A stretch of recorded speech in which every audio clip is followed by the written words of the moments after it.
9 கோளும் ஒன்றாய் காண அங்கு கற்பகம் என்னும் கடவுளின் மெய்யில்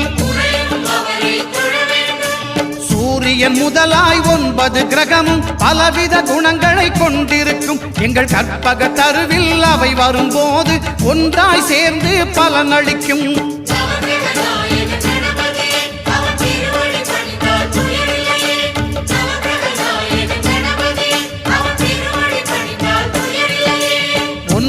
கோளும் ஒன்றாய் காண அங்கு கற்பகம் என்னும் கடவுளின் மெய்யில்